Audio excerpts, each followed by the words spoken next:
Torture. It's an ugly word, but that doesn't stop the SCP Foundation from indulging in it from time to time. Whether it's broken bones or broken minds, enhanced interrogation, or inhumane experiments, sometimes the Foundation has to get its hands dirty. These are 10 of the most diabolical torture methods ever used by the SCP Foundation on innocent people. And before you accuse us of getting a little too loose with our definition of innocent, just remember that the Foundation is more than comfortable using political prisoners and the falsely accused as D-Class personnel. Okay, let's get torturing. Number 10. The SCP-106 Femur Breaker. Femur? I hardly know her. Just kidding. This is a really nasty one. If they made pure sadism an Olympic sport, SCP-106, the Old Man, would win the gold, silver, and bronze, mainly because he dragged the other two winners to his pocket dimension to torture them for eternity. When he breaches containment, it's normally to hunt down victims for a little bit of the old ultra-violence. And when this happens, the only way to lure him back into his containment cell is with the prospect of even more of his favorite thing: pain and suffering. While he's out on the prowl, the Foundation throws a D-Class into a machine nicknamed the Femur Breaker, designed to snap their leg bones and make them scream to high heaven in the process. And those screams are music to the Old Man's ears, especially if the victims are on the younger end. After all, high-pitched screams are his favorite. And the Femur Breaker is actually the mild part of the process. When the screams successfully lure 106 back into his containment chamber, the person being tortured enters a whole new world of pain as the Old Man's latest chew toy. But it's somehow still less barbaric than our next torture. Number 9. SCP-2128, The Liar's Cradle. Liar, liar, pants on fire would be one way to describe this terrible torture device, but it'd be an incomplete description, because this thing doesn't just burn your pants, it'll burn literally every part of you to cinders. Discovered in the possession of a group of interest called the Brazen Heart, this nasty torture device is essentially a huge stone furnace built in the shape of the ancient god Moloch. Anyone who's placed onto the grill inside its central chamber needs to tell the truth, the whole truth, and nothing but the truth, or they'll be immediately, anomalously immolated. So it's a fun mix of being burned alive and not knowing whether your next answer will be the one that gets you turned into human brisket. And naturally, the Foundation made good use of this. Plenty of D-Classes have been incinerated in the pursuit of knowledge, and committing whole human lives to the flames of Moloch just out of a sense of curiosity. We know the motto is cold, not cruel, but let's be real, folks, they make exceptions. At least getting burned is quick in this case, unlike our next torture. Number 8. SCP-087, The Stairwell. You can't beat an old classic. This is a masterclass in psychological torture and death through experimentation.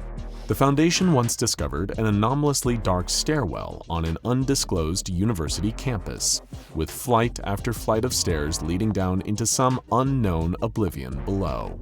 So naturally, the Foundation wanted to know what was at the bottom, and they were more than willing to mentally and physically destroy a bunch of test subjects in order to obtain that information. What, are you telling us you wouldn't do the same? Several D-Classes were fitted with earpieces, powerful flashlights, and a series of energy bars, before being sent down the stairs in days-long expeditions. The deeper they went, the more they'd begin to feel an intense feeling of dread, like a palpable sense of impending doom. However, the Foundation encouraged them to keep going, alternating between promises of freedom and threats of violence to keep them on their descent. As they got deeper, they'd eventually hear someone crying in the distance below. The D-Classes would beg and plead and protest, but the Foundation was having none of it, forcing them deeper into the void. Until some unknown creature with a white, blank-eyed face attacked them. None of the sacrifices, volunteers, were ever seen again, spending the last moments of their life in crippling terror. Wow, that all got rather psychological. Let's all go back to a classic piece of body horror torture instead. Number 7. SCP-3794, The Salsa Hammer. At face value, this anomaly seems downright stupid. It's literally a sledgehammer that turns everything it hits into salsa. It's like something an evil wizard would make while craving Mexican food. But SCP-3794 is able to transcend its goofy premise with one of the most disturbing acts of torture ever conceived in the walls of an SCP Foundation containment site. And considering that you could give some SCP researchers a paper airplane and they'd find a way to kill 6 D-classes with it in the course of testing, should you really be surprised by that at this point? When the Foundation first discovered the hammer, they immediately set about testing the extent of its powers. Of course, anything hit by the hammer was turned into salsa, but it had a relatively small area of effect. Say you struck a car door with it. It wouldn't turn the whole car into salsa, just a small portion of the door. Now, if you were a particularly twisted individual, you might be wondering, what would it do to a person? And someone at the Foundation had the exact same thought. So they did the only logical thing and smacked a D-class in the back of the head with it. This turned the back of his skull and about half of his brain into salsa as he collapsed to the ground. This didn't kill him though. He just lay there on the ground writhing and twitching. No longer able to speak, he stuck his finger into the salsa that had become the back of his brain and used it to slowly finger paint the word "help" on the ground next to him. And that was enough for the Foundation to put him out of his misery, after letting him live long enough for some tests, of course. Hey, speaking of torturous tests, number 6, SCP-3108, the Nerfing Gun. When a member of the anarchic group of interest Gamers Against Weed created the Nerfing Gun, he never intended it to be used against human beings. Like a lot of the group's anomalous creations, it was more of a socially conscious act of trolling.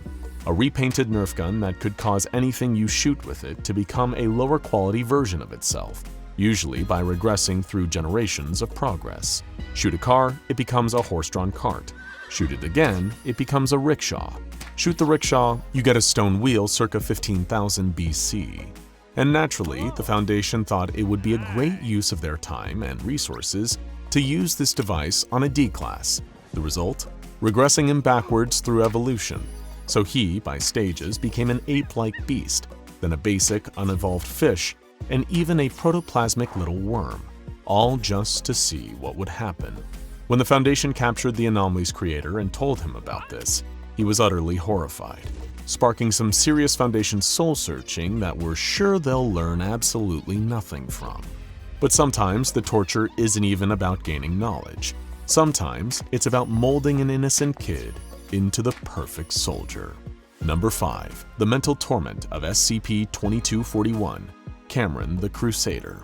7-year-old Cameron was always a good kid, despite having a hard life. Living in a broken home is difficult enough for a young kid, especially when you're also dealing with burgeoning reality-warping powers.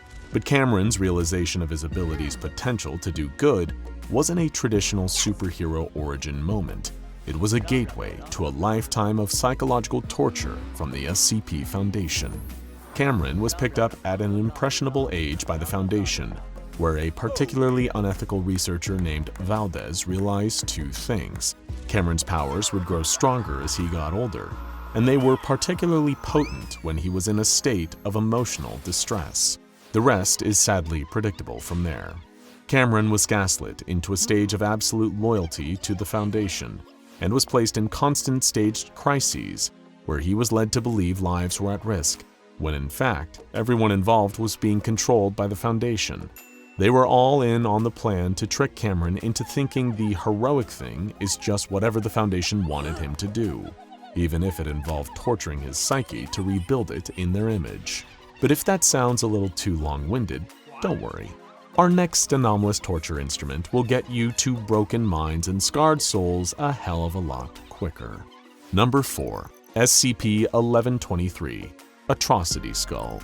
This would both be a fabulous name for a pretty sick metal band, and a tool of absolute torment that the Foundation seemingly has no reservations about using on whoever they like. Even at face value, this is an extremely ominous artifact. The skull of an unknown Cambodian man first sourced in the 1970s, with the word "Remember" written on it in modern Khmer script. The text appears faded and illegible in the distance, but red and wet up close. And remember is exactly what you'll do if you touch it, in the worst way imaginable. Even before you make contact, simply being near it causes deeply unsettling effects. The stench of ash and burned meat, the sounds of heartbeats and muffled crying, and the sensations of things crawling across your back, and shards of broken glass pressing into the soles of your feet. And upon contact with the skull, you'll slip into a fugue state, ranging from 90 minutes to 6 hours. During this time, you'll essentially be inhabited by the consciousness of a person who was subjugated, tortured, and murdered as a result of an oppressive regime. From the Holocaust to the gulags of Siberia to the killing fields of Cambodia. You'll feel like you're living the entire tormented life of this person over the course of the fugue state. When you emerge, you'll still have all of the traumatic memories, so raw and vivid that it's like you lived and died through them. And yeah, the Foundation has inflicted this existential torment on many, many people. But that's still nothing compared to the absolute living nightmare of our next torture. Number 3. SCP-596, the Cursed Regeneration Snake. You may want to have a barf bag ready for this one, both for the body horror of what we're about to describe, and for the moral evil of the Foundation ever allowing it to happen. SCP-596 is a small statue of a snake-like being with a human head, believed to be a representation of some ancient, forgotten goddess. Anyone who touches the statue becomes unable to move or remove the statue from their grasp. They're also effectively unable to die while in this state, with any wounds they experience quickly healing. The only way to free a person from this state is to take the snake from them, but this will cause you to be trapped in the same horrible position as them, while they immediately die. But that's not the best part, because the Foundation realized something. A person holding the snake could become a living external organ donor, seeing as anything extracted would quickly grow back. So that's exactly what happened. An unfortunate test subject became an organ bag while gripping the snake. There was only one problem though.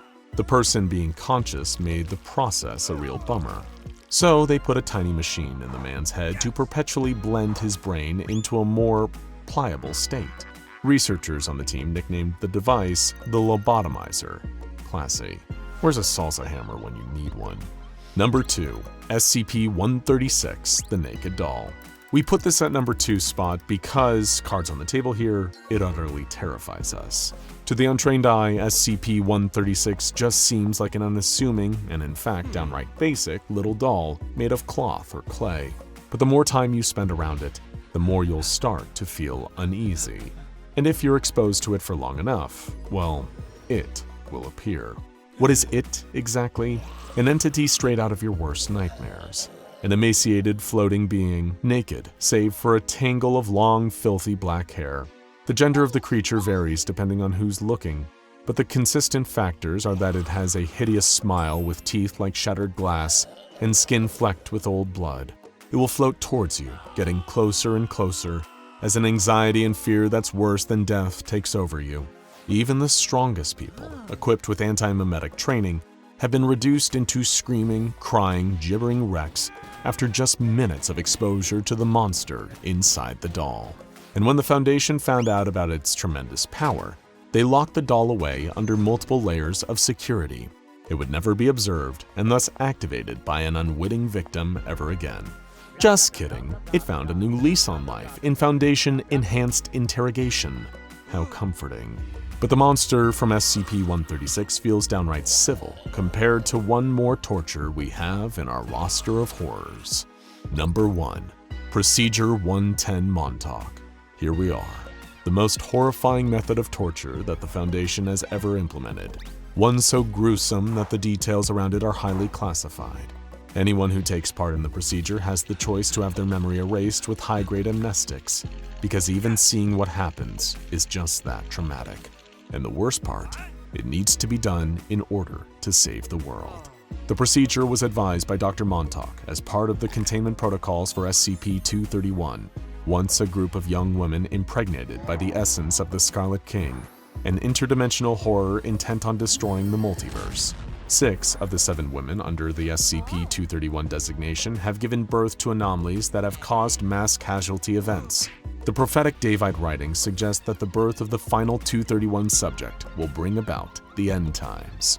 In order to stop the world-ending horror from being birthed, Dr. Montauk, the lead researcher on the case, instituted his famous procedure.